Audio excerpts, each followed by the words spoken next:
महाभारत का युद्ध अब तक के इतिहास का सबसे बड़ा युद्ध रहा है, जो कौरवों और पांडवों के बीच हुआ था। यह युद्ध पूरे 18 दिनों तक चला था, जिसमें बड़े बड़े विध्वंसक अस्त्रों शस्त्रों का प्रयोग किया गया था। भाइयों और बहनों, आज हम आपको महाभारत में इस्तेमाल हुए उन्हीं घातक और शक्तिशाली अस्त्र शस्त्रों के बारे में बताने जा रहे हैं। नमस्कार, स्वागत है आपका वैदिक वॉक्स में। इंद्रास्त्र। भीष्म पितामह को इंद्रदेव से इंद्रास्त्र प्राप्त था। इंद्रास्त्र के आवाहन करने से आसमान से अनगिनत बाणों की वर्षा शत्रु सेना पर होती थी, जिससे एक साथ हजारों सैनिक मारे जाते थे। मोहिनी अस्त्र। भीष्म पितामह के पास मोहिनी नाम का अस्त्र भी था, जिसके आह्वान से शत्रु सेना की मनोदशा कुछ समय के लिए बिगड़ जाती थी। पर्वतास्त्र। भीष्म पितामह के पास पर्वतास्त्र नाम का विध्वंसक अस्त्र था, जिसके आह्वान से आसमान से अनगिनत पर्वत शत्रु सेना पर गिरते थे और शत्रु सेना का विनाश संभव माना जाता था। संभवास्त्र। संभवास्त्र भगवान शिव का बड़ा शक्तिशाली अस्त्र था, जिसमें ब्रह्मांड की समस्त शक्तियों को समाने की शक्ति थी। महाभारत के भीषण युद्ध में केवल कर्ण के पास इस अस्त्र का ज्ञान था, जो कर्ण को गुरु भगवान परशुराम से प्राप्त था। संभवास्त्र का प्रयोग केवल दूसरे शक्तिशाली अस्त्रों की काट के लिए था। संभवास्त्र में ब्रह्मांड की किसी भी विध्वंसक शक्ति को काटने की शक्ति थी। भार्गवास्त्र। भार्गवास्त्र भगवान परशुराम द्वारा कर्ण को प्राप्त शक्तिशाली अस्त्र था, जिसके प्रयोग से एक बार में विशाल सेना का विनाश हो सकता था।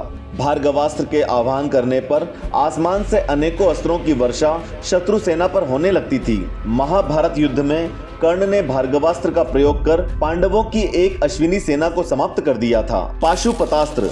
पाशुपतास्त्र भगवान शिव का बेहद विलक्षण अस्त्र था, जो शिव जी से अपनी तपस्या से प्रसन्न करने के उपरांत अर्जुन को प्राप्त था। ये उन भयानक विलक्षण अस्त्रों में से एक था, जिसके आह्वान से शत्रु की मृत्यु तो निश्चित थी, परंतु उसका प्रयोग करना केवल अति आवश्यक परिस्थिति में उचित माना जाता था। यमदंड अस्त्र। यमदंड अस्त्र का ज्ञान केवल अर्जुन को था, जो अर्जुन को स्वयं यमराज से प्राप्त था।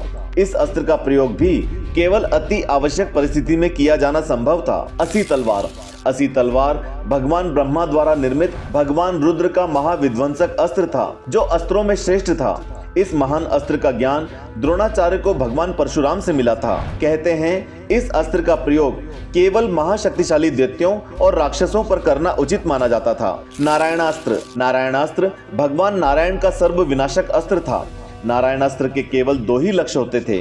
पहला तो इस अस्त्र का सामना करें और मारे जाएं, या समस्त सेना के साथ अंतर मन से इस अस्त्र के शरण में जाकर युद्ध करने का विचार अपने मन से पूरी तरह निकाल दें। और ब्रह्मास्त्र। ब्रह्मास्त्र भगवान ब्रह्मा का शक्तिशाली अस्त्र था, जो भगवान ब्रह्मा के एक सिर को प्रदर्शित करता था। इस शस्त्र के प्रहार से शत्रु का बच पाना नामुमकिन सा माना जाता था, जिसका प्रयोग अश्वत्थामा ने किया था। तो भाइयों और बहनों, ये थे महाभारत में इस्तेमाल हुए घातक और शक्तिशाली अस्त्र। आपको वीडियो कैसा लगा कमेंट बॉक्स में कमेंट करके बताएं। साथ ही वीडियो को लाइक कर शेयर भी करें। जय श्री कृष्ण।